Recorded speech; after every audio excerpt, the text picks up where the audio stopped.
no. And a blue one, my dear, no woman. When you make come, you put it. See, I didn't go cheap. Naganinu. You can walk on that. Where the Renaissance?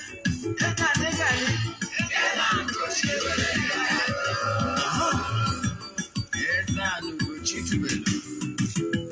Welcome on oraifite. You got it.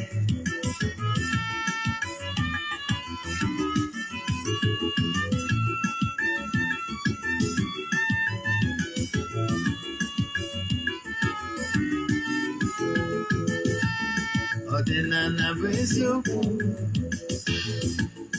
Ọdịnala bụ ụzọ ndụ.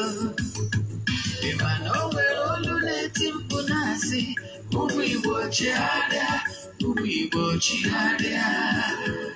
Kwa mbọsị ọ na-eti. N'ụtụtụ n'abalị ọ nọ na nkụzi. EZE-ANA Ugochi tubelu. Onye ọma na oraifite, onye mgbasa ozi ọma ọdịnala gaba n'ihu. EZE-ANA Ugochi tubelu, onye nwanyị ji eme ọnụ.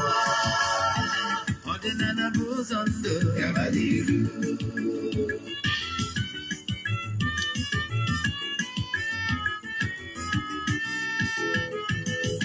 EZE-ANA Ugochi tubelu, onye ọma na oraifite, onye mgbasa ozi ọma ọdịnala gaba n'ihu. EZE-ANA Ugochi tubelu, onye nwanyị ji eme ọnụ. Ọdịnala bụ ụzọ ndụ gaba n'ihu. EZE-ANA ga-adị. Ugochi tubelu ga-adị. Ugochi tubelu temple ọ ya adị. Maka na eziokwu anwa jaja. Ndị okenye ga-adị. Front and back. Ndị ochie ga-adị. Front and back. Fada si kalaka ori ụmụ Igbo. Si anyị rapụ nke anyị. Na nke feka mma. Bulu Baịbụl bịa. Akwụkwọ akụkọ. Lepekwa chọọchị fa. Obodo ụka dịkwa. Mmanụ Ugochi tubelu ekweghị ekwe. EZE-ANA si na ọma mpe. Ọdịnala ama mbụ. Ọma nkwụchacha. Oge ọbụla ọ na-eti. Ọ nọ na nkụzi. Chukwu abịa ma gbaa gị ume. Ọdịnala ya dị. EZE-ANA Ugochi tubelu. Onye ọma na oraifite, onye mgbasa ozi ọma ọdịnala gaba n'ihu. EZE-ANA Ugochi tubelu, onye nwanyị ji eme ọnụ. Ọdịnala bụ ụzọ ndụ gaba n'ihu. EZE-ANA Ugochi tubelu. Ụmụ ọdịnala Igbo, anyị abịakwananụ n'oge awa nke eziokwu. Oge anyị ji awa eziokwu agba. Nke ọ bụ mụnwa bụ onye isi Ugochi tubelu na temple na-anọ n'isi ya. Afọ ọzọ mbụ Ogbuefi EZE-ANA Ugochi tubelu na oraifite. Oraifite dị na Anambra steeti. Anyị na-agba afa mmiri emi lụkwazi ọrụ mmụọ dị iche iche. Abụkwazi m onye isi nchụaja na ọdịnala Restoration Prayer Ministry. Bụrụ onye mgbasa ozi ọdịnala Igbo. You can call me an ọdịnala evangelist. My mission is to help people live better life. N'oge awa nke eziokwu n'ụbọchị taa, isiokwu anyị ji wee bịa bụ how to avoid Orakwu and uchu, negative energy, and the possible cause of Orakwu and uchu. Ọ bụ isiokwu anyị n'ụbọchị taa. Mana before anyị gaa n'iru n'isiokwu anyị n'ụbọchị taa,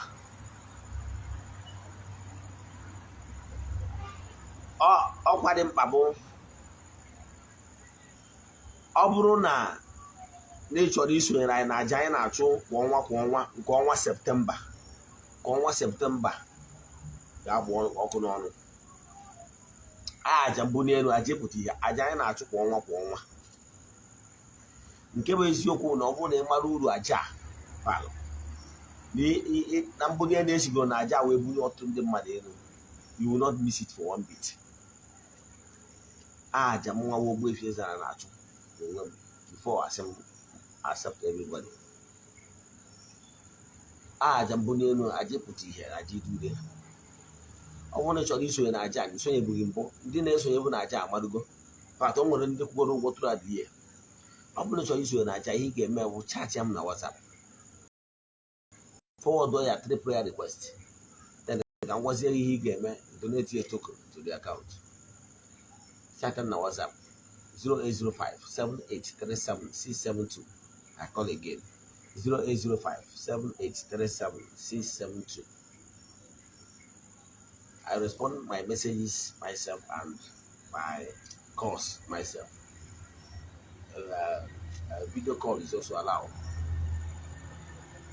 Now, ka bụ ihe kwesịrị ịma ọrụ mmụọ anyị na-arụ na afa mmiri emi anyị na-agba anyị na-awa na-akwụ ụgwọ, mana kansịl na anyị free.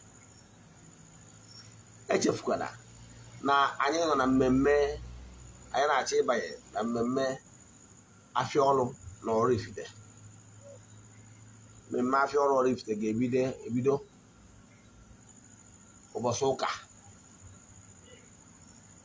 Yes. Ọ ga-ebido ụbọchị Monday bụ 29th.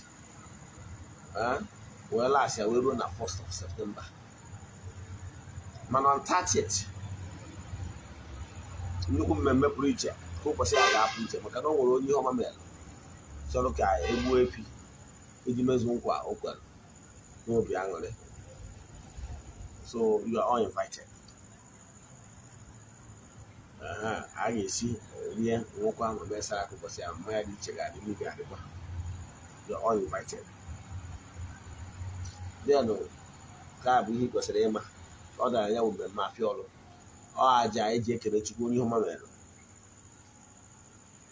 So ka anyị gama n'iru na nkụzi anyị ji maka ya wee bịa n'ụbọchị taa. Agwara gị nọmba ihe edu esonyere anyị na ọ bụrụ na ị chọrọ isonye na aja anyị na-achụ kwa ọnwa 0805-7837-672. N'isiokwu anyị ji wee bịa, mana bifo anyị gara ya bụ isiokwu, my admonition. Please note, ọdịnala Igbo is not getting rich quick. Ọdịnala Igbo, Igbo spirituality I'm talking about, does not promote charms, making of charms. Charms is not ọdịnala Igbo. Ọdịnala Igbo, Igbo spirituality, ọdịnala ndị maka ọdịnala nwere nsọ. Ọdịnala Igbo does not promote charms. Rather, ọdịnala Igbo promotes biri ka mbiri, live and let live. Ọdịnala Igbo promotes harmony. Ọdịnala Igbo promotes aligning yourself with your chi, your ndiche, your agwu, and all the 4 cardinal elements, your elemental beings and entities of powers. Ọdịnala Igbo bụ okpukpere ọfọ na ogu, kwetara na mkpụrụ onye kụrụ ka ọ ga-aghọrọ.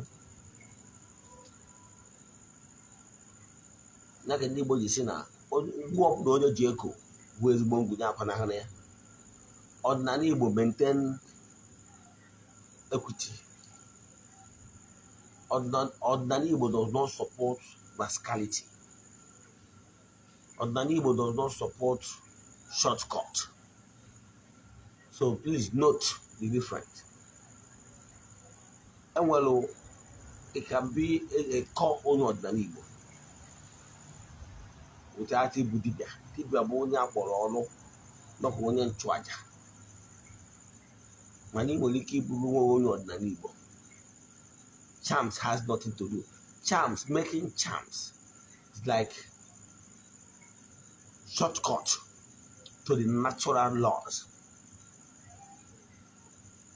Yes, enwere ụfọdụ mgbọrọgwụ na mkpa ahịhịa Chineke Chukwu Okike tinyere ike n'ime.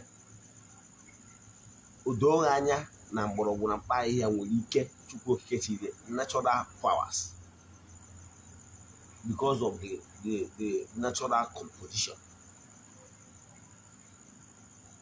Lokalia? Manodana Igbo does not support you to hypnotize somebody.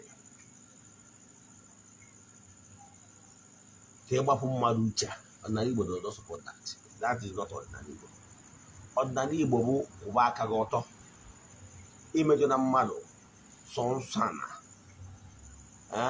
emekwana ihe ọbụla ana na-asọ nsọ ihe ọbụla obodo si na ihe awụmpụ ma wọtụnọ nshọt ka nkọrọ ha maka isi nchu ịbụrụ onye ọdịnala isiri ịbụ onye ọdịnala mana ịbụ onye na-agwọ ọgwụ ka imegide mmadụ ibe gị forget it ịbụrụ onye ọdịnala ịghọtara ya ịbụrụ onye na-agwọ ọgwụ ka ikechie nwa nwunye di gị ma ọ bụ onye agbata obi ka ọ ghara ịga n'iru forget it ịbụrụ onye ọdịnala ịbụrụ onye ọdịnala na-achọ ka ị gwọọ ọgwụ ka iwee hypnotize ya mmadụ na mmadụ akara aka ya ịbụrụ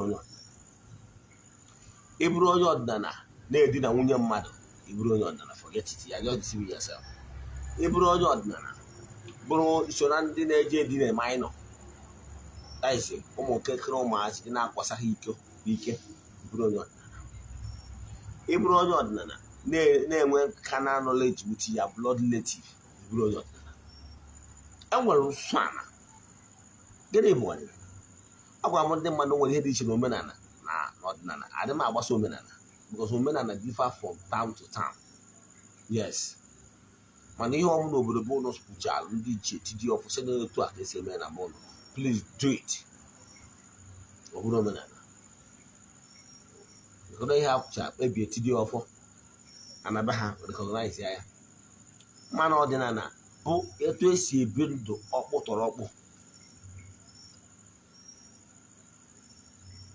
ọdịnala Igbo onwere ọdịnala Igbo sọpọtụrụ gị ga-eduru nwunye mmadụ ibe gị na ngụba duru nwunye mmadụ ibe gị nke a ta-apụba ijesa nwaanyị mmadụ isi ka i wee duru eje dina ya ịbụrụ onye ọdịnala ịmara ihe a bụ ọtụnọ ịmakọrọ ọdịnala Igbo mere na ije gwuru ji mmadụ na imere ihe a na-asọ nsọ ịmara ije kpọrọ atụrụ mmadụ na imere ihe a na-asọ nsọ kwa ịma ụfọdụ ndị mara achọ ga-agwa ha eziokwu echiri m nze Eze-Ana m agwa ha eziokwu the pure truth yes ịmara ihe niile ahụ na obodo si na ọ bụ nsọ n'ime ya ya bụ na ịbụ onye gịnị ọdịnala ọnya bụ na ịbụ onye na-asọ nsọ anị na-respect ike dị n'ala onye kpatara na ndị gboo belivuru na-etiwu mmadụ up to date na-etiwu mmadụ ọtụtụ ndị mmadụ agbarazi ihe a na-aya ọtụtụ taa ihe a na-aya bụ ihe ha metara onwe ha ụfọdụ ihe ha metara onwe ha ka a na-akpọ otu maọbụ Orakwu ka mba m akọwara gị ya ka o doo gị anya gịnị bụ otu o nwere ụzọ ihe ịtọ na-ebute otu na ndụ mmadụ 1 o nwere otu bụ otu mmụọ gbara mmadụ o nwere otu mmụọ gbara si azị gbakọ nwa o nwere otu mmụọ gbara ezinụlọ o nwere otu mmụọ gbara mmadụ maka emeghị ihe o kwesịrị ime ka nkọwarụ gị ihe niile bụ ihe bụ otu oge anyị na-eje ụka ọbịa achọrọ m ka m nwere ihe ịma wee mara gị atụ ihe ịmaghị otu and Orakwu can prevent you from receiving your blessing. I can tell you that majority of people that is shouting I receive ma ọtụtụ ndị mmadụ na-akwụgharị na-agabiga mkpa dị iche iche bụ because of otu na Orakwu the hindrance, the main thing that is causing their problem. Until that one is solved, you go nowhere. I will tell you the truth because I fear nobody. I will tell you the truth because I was called to say the truth. Now, let me tell you. Okay, I na-eje ụka ọbịa. O nwere ihe ndị ụka Katọlik na-agụ before echefuna na Katọlik na-afụ ndị Roman bụ ọdịnala ụka nwere tradition ọdịnala misiri ya uche okpukpere na nghọta ndị Rom. Because how could it na mmekọ nke ndị nsọ, the communion of the saints. How believe when the dead can intercede for people. How they use incense, they use candle. How you use we had the rest of them. But eventually whatever mgbawa na-akagodo ụka ebido ha n'ụka na-afa nna na nwa na mmụọ nsọ. O nwere ihe ọzọ ya agụ n'ụwa onye nwaanyị nọnyere ụlọ ọgụcha ihe ọzọ ya sị ekwupụta ngwa Chineke ji ike niile. Ekwupụta m ngwa Chineke ji ike niile. I confess my sin before the throne, before God Almighty. Efere ya ekwupụta ngwa Chineke ji ike niile na ụlọ ụmụnna m. Ịnụ ya ekwupụta ngwa Chineke ji ike niile. You confess yourself before the Almighty. Or say, I confess my sin before God Almighty. Na unu ụmụnna m, and you, my brethren, I confess my sin. Emeghela m nke ukwuu. Site n'echiche na okwu, site n'echiche na okwu na omume deeds, site n'echiche thought na okwu words of the mouth, site n'ịhapụ ezi omume, neglecting good work, corporal work of mercy, those good deeds that is expected of you.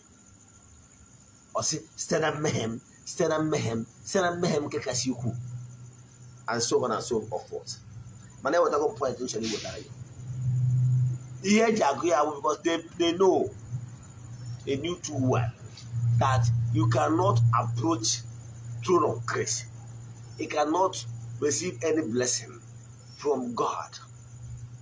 You cannot receive any blessing from the entities of powers if you are filth, if your hands are full with filth, if you are not clean. In the world-known religion, every religion has their own way of cleansing, appeasement, so that you will be clean before the throne of grace.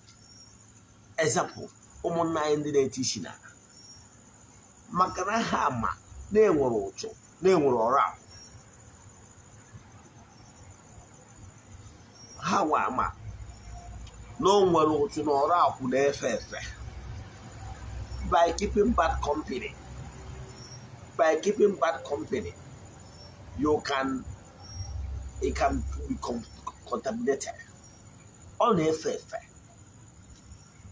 on yakpatana before her ebido presenting themselves before the entities of powers, because I'm gonna mono no is only is Chukwu the unmovable mover kind of better. Only the dimension this year men be religion.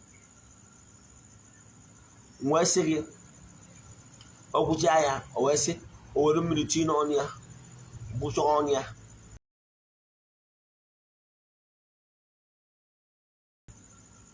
buterie ezughị oke uncleanness na ya agbụchapụ ya sịchapụ ọnụ ya. Ndị Igbo na-eme ya. O nwere ihe anyị na-akpọ mmadụ iri ajọ nri. Onye ọbụla dibịa ebe amụ ya. O nwere ihe ọ ya bụ iricha ajọ nri were akwa ndị ọnwụ n'iri mụta eji bụpụ ajọ ndị ọnwụ n'iri. So for hawa emechara na-eme Igbo nọ tiwa ya akwa. Sorry, mana ya na-achịkọwara gị bụ na ndị Igbo nwere ụzọ esi atụcha, mana ka mụtago na nke ndị na-eti isi na o mechaa onwere mmiri saa ụkwụ ya, saa aka ya, saa ntị ya, nwee ihe ọjọọ ọgwụgwọ ọmụ ha na ntị adago, saa ihu ya. Ihe niile awụ physical preparation. It shows that na ịkwadoro akwado wee na-abịa n'ihu onye nwe anyị. Agwara ndị etu ndị ụka si eme nke ha abịazi nọ enwere so many things ndị ọdịnala ji agwụcha onwe ha. If you don't have water, you can use water to cleanse yourself of Orakwu. However, mind the type of friends you keep. because mmadụ nwere ike ije nyụ anyị zọrọ azọrọ mana dịka m si kọwara gị ụchụ na Orakwu ebe esi enweta ya ị nwere ike inweta ya site na mmụọ ị nwere ike imetụ ya site na committing what is called sacrilege iri ihe dị asọ example ị nwere ike inweta site na ngwurube nna gị maọbụ gị nwa na onwe gị leadri intruders ndị aghọtara ihe a na-eme ndị eriri eri ka gị bịa kwatuo obi ma ọ mebie ọfọ ma ọ bụ gboo secretaries like ngwu arrest of ịghọtara ya ihe niile a asị onye ka jisi na ọnwụ mgbe egbu nwere mma na onye ka ha adịrị ya nkọ mgbe ị kọmiti some of these things mma agha ma adịnata nkọ ị na-echu onwe gị because when you know what you are doing mgbe ị destroy ya obi ị na-eme onwe gị ka ị bụ ya introduce an enmity between you and the spirits and that enmity you created between you and the spirit you will never go scot-free. You got that? There is definitely punishment that will follow whoever that goes to that extent. That anger, the spirits will never know. That is what. Ị nwere ike iso na ndị na-eme ọtọ n'ọdị iche iche. Na nkwara otu mmụọ nwere ike ịma mmadụ maka ihe na mmadụ mere 1 or 2. Ọ nwara ụchụ mmụọ nwere ike ịgba gị maka ihi na adụghị ikwerọ etu a mmadụ nwere ike ịzụgo idugido mmadụ ọdụ ọ bụrụ okwu esi nwa asị gbakwa gị etu ahụ mmadụ si begido gị ihe wee provoke gị iwe sị nwa fịakwa gị azụ gbakwa gị etu a ka ị ga-esi provoke mmụọ asị azụ gbakwa gị so mmụọ na-agba mmadụ so ịba imebi ihe dị asọ ebe ihe kwesịrị ime ka ofu ka ịbụa mmadụ ibe gị nwere ike ịgba ụchụ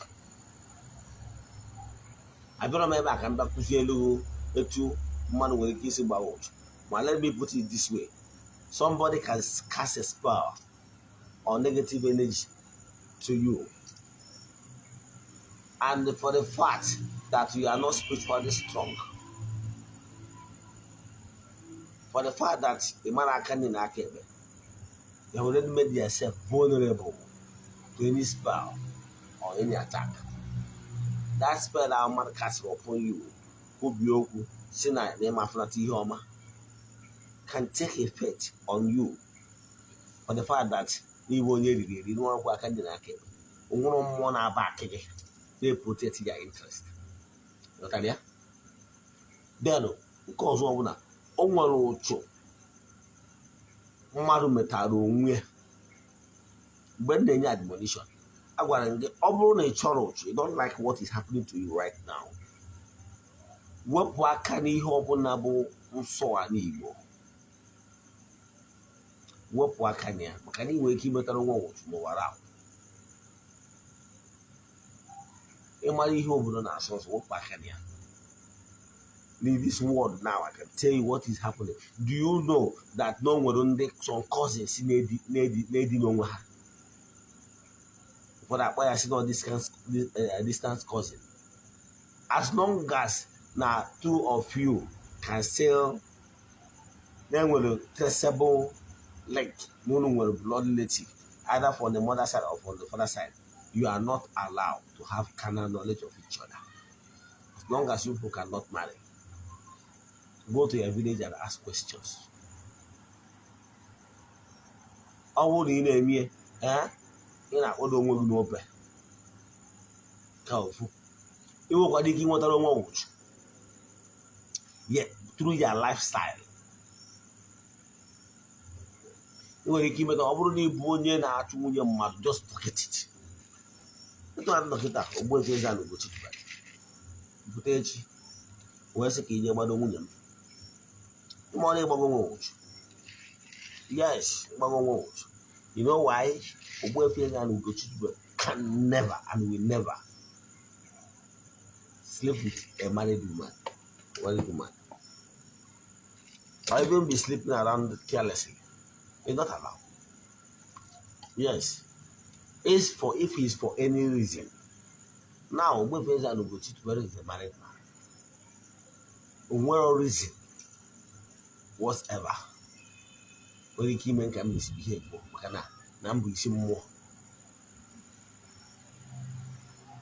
I'm not allowed to misbehave. If there's any reason why I need assistance, I will go for it. As in, if there is any reason why my wife needs assistance, I will go for it. But for now, there is no reason, no cause for alarm. Now, do you know that when you get example, when you get an ejekwu ndị kụrụ mmụọ mbamba, ị mara onye ọ dị n'ihu ya, ijekwu ana nwoke ọbụla na-asụ nsọ a na-ejekwu nwunye mmadụ, ijekwu nwunye ụgwọ problem. Ịghọtara ya? Maka na o nwere ike onwe mmụọ na-asọrọ ya. By then, a sị onye ekotara obodo ekotara ya. Ka anyị kwụsị mgbọtọkọ mpịtọ. Akụmago m ihe a etu esi wee were pịawa David azụ na Baịbụl maka nwunye mmadụ. You don't see widows, before divorcees, before single ladies, not that particular one in a mmadụ bi. Maka na ibu alụ. Maybe gịnị ọ na-enye gị ego. Ichiri aka n'okwute. I will tell you the truth. Yes, kwụsị ọ dị njọ. A more a single act or such act nwere ike ịgbalụ ọrụ, nwere ike ịgbalụ fevọ nọ n'ụzọ gị ịgbara.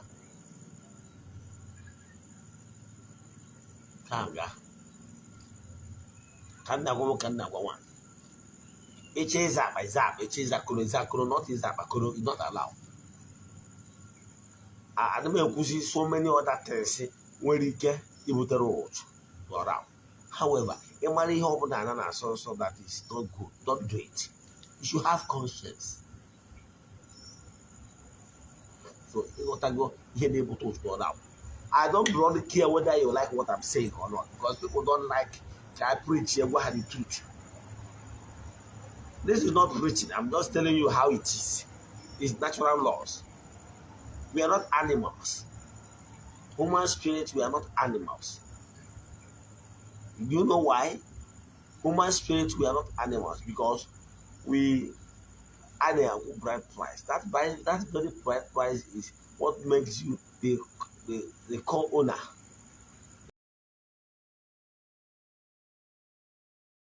Meeting of the two families.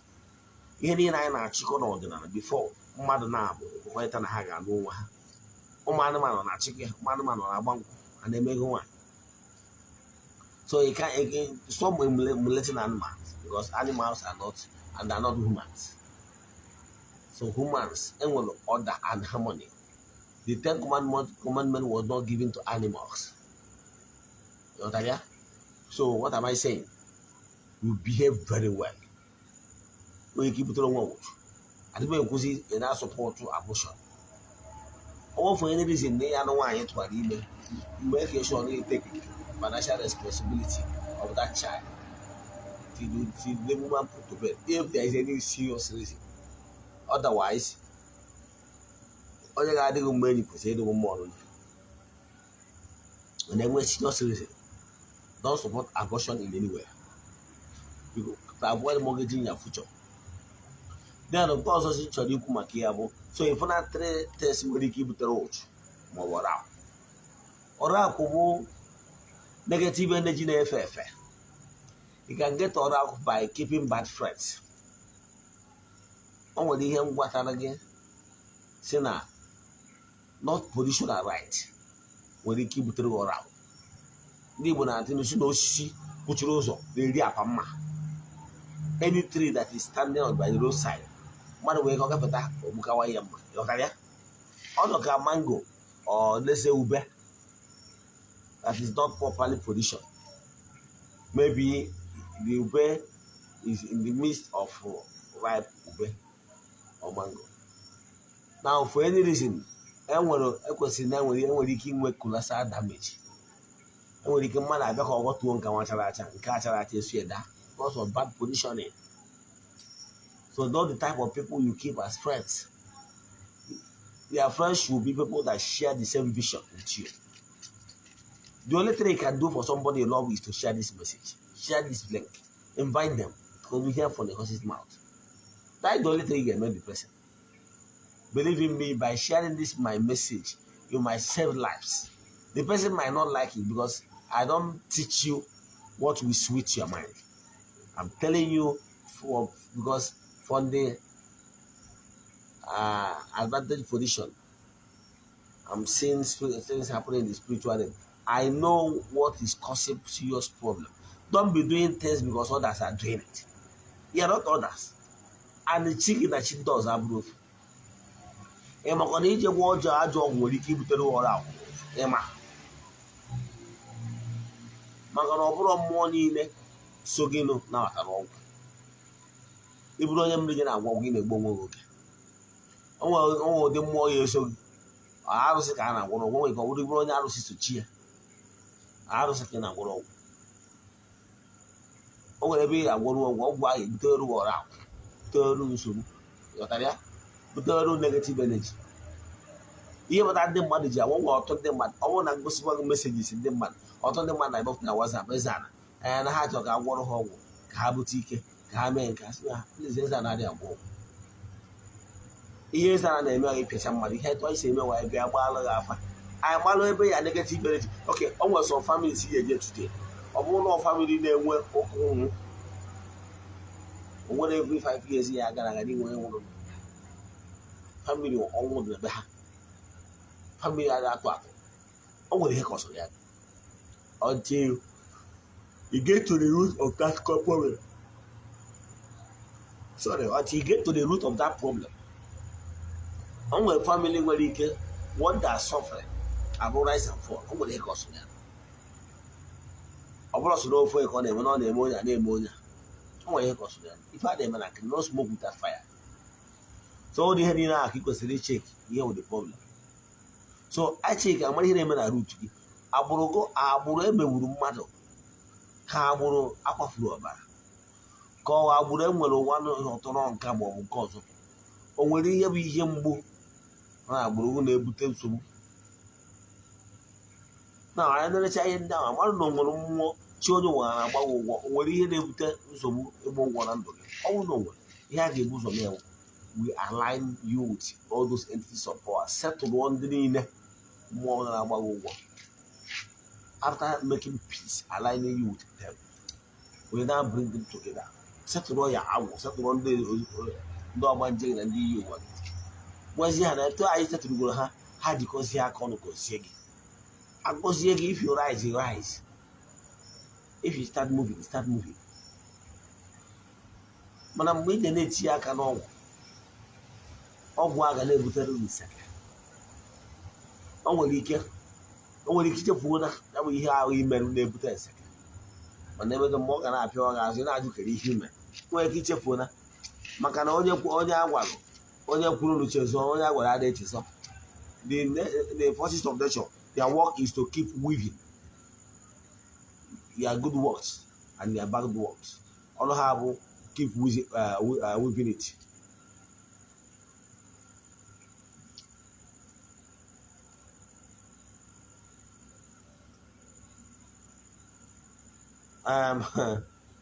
Louis Bassi, I don't normally like to answer questions when I'm doing live video.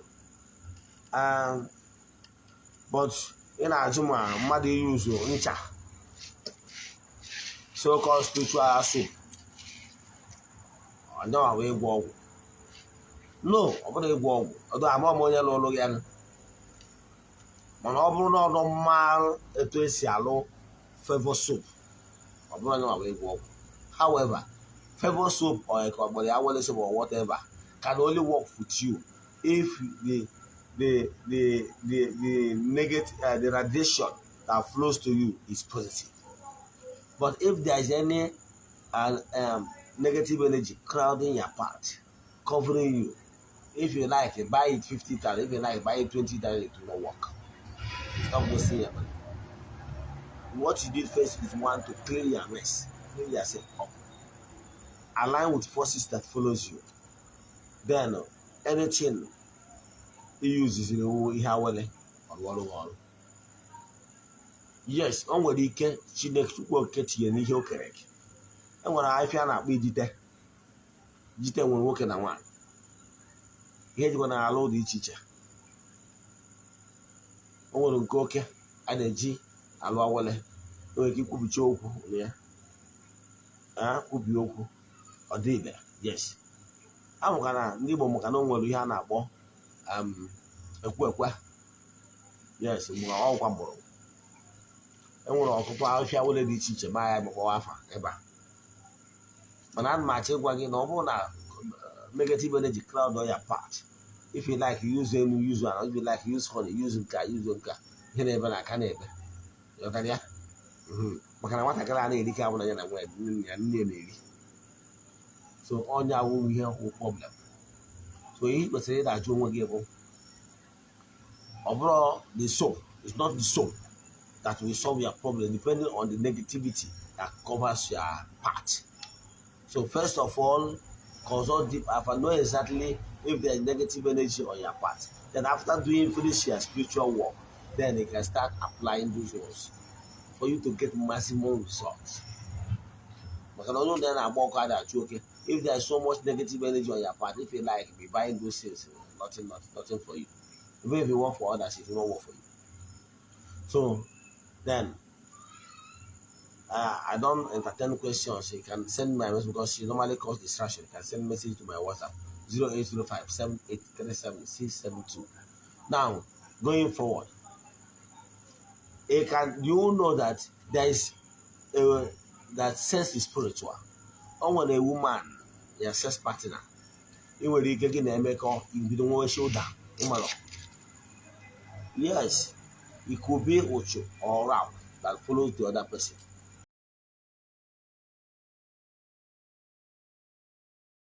Compatibility. And then when you come through the book or the oraifite, good name. The only reason why I tell people that don't you have multiple sex partners. You might be here.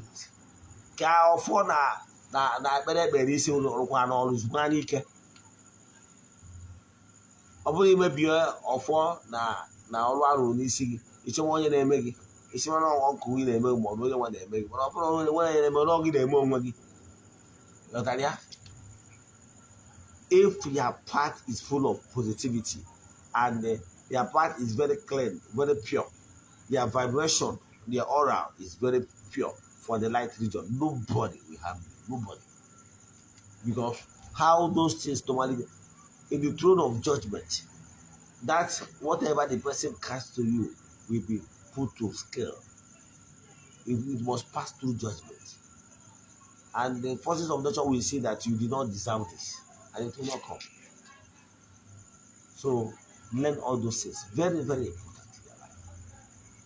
Know the type of friends you keep as friends. Stop soiling your hands and with faith. Because also, when you keep making also don't also get, or they make it vulnerable to every attack. Once also the also can work in a minute. What that's why, and that most after can after. Also don't also make you vulnerable. That most they might attack. Any negative thought because it's like let me give an example. And my like him out. It's just him man out. Him each of him experiment of your watch around in front of your house. Start dumping refuge. That is personal refuge waste. Is in your own household. Start using the front of your house as a dustbin dump. Believe me, it's a matter of time. Other people garbages and refuge will keep coming there because the death still attract it. Why cleanness attract cleanness? There's a way your place will be very clean. Nobody will deem it fit to drop any trash around there. But if there is trash, there will always be around your place. Believe me, people will feel very comfortable to drop more refuge stuff, those trash, garbages in front of your own house. So the same thing with the spiritual. So if all the battery you will now call na ọ bụrụ na achụpụ ya n'ime ndụ gị ya gagharịcha na ị ga-abịakwa ka ị marụ na ka be gị dị na ọ bụrụ na ya batazi ọzọ ọ bụrụ na ya inner heart ka dị impure na ọ ga-akpọrụzie mmụọ ọjọọ asaa ka ike wee bata, meaning that cleanness is next to godliness. If your heart is fearing of death, believe in me, other death and the filthy things will be coming. They're like magnets. Damos will come, or Akarogere will come, Omoduke will come. Name them. No, many people will start coming, dragging. Because you presented it. Because that's only Baranko house in very on. But try to put your inner life clean. Keep your thoughts clean. Keep your lungs clean. Keep your word of your mouth clean.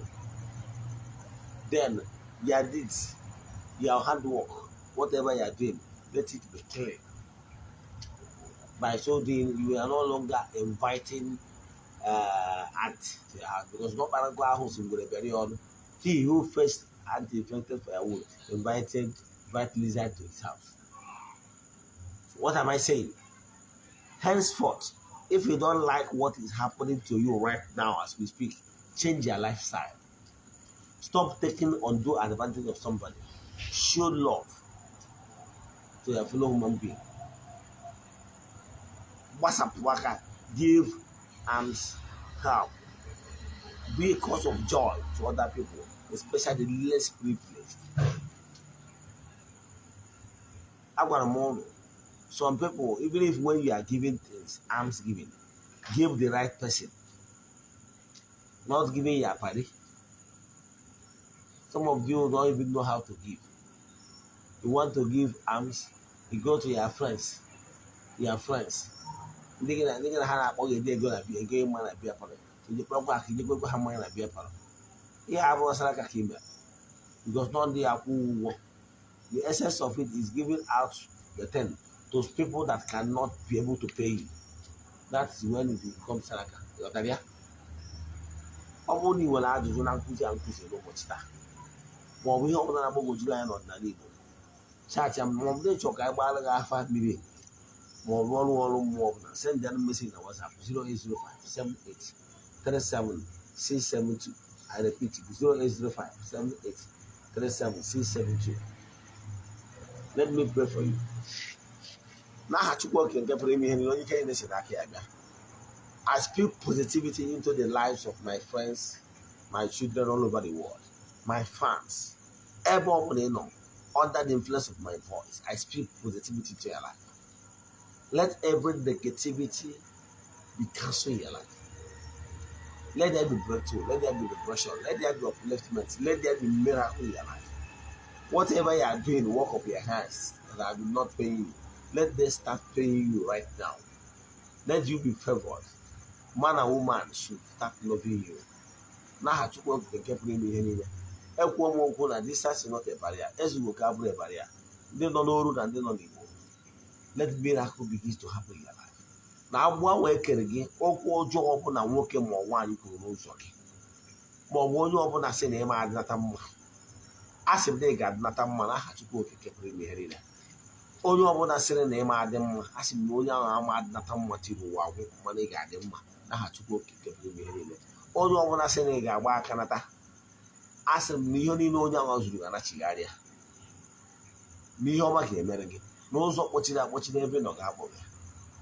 Then I am mad and Haggy would be Homa, the number at alone. Now, what knows to her. Let those key of negativity be broken. Let there be restoration in their lives.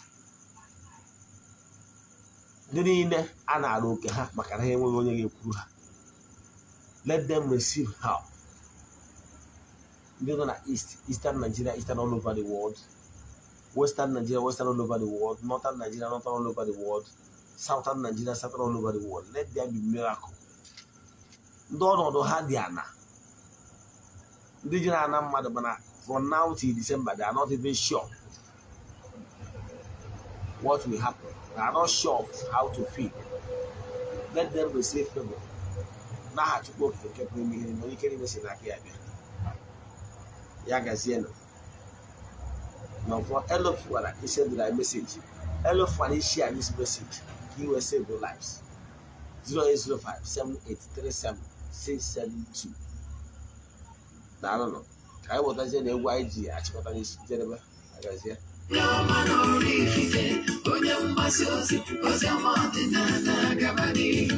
Eze-Ana Ugochi tubelu, onye malije ọnụ ọdịnala ya dị gabani.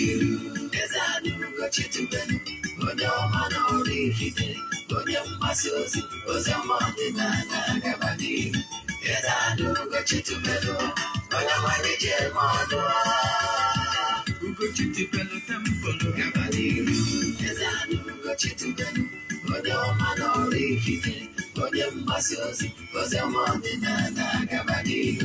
Eze-Ana Ugochi tubelu, onye malije ọnụ Chukwu gozie gị Eze-Ana gabani.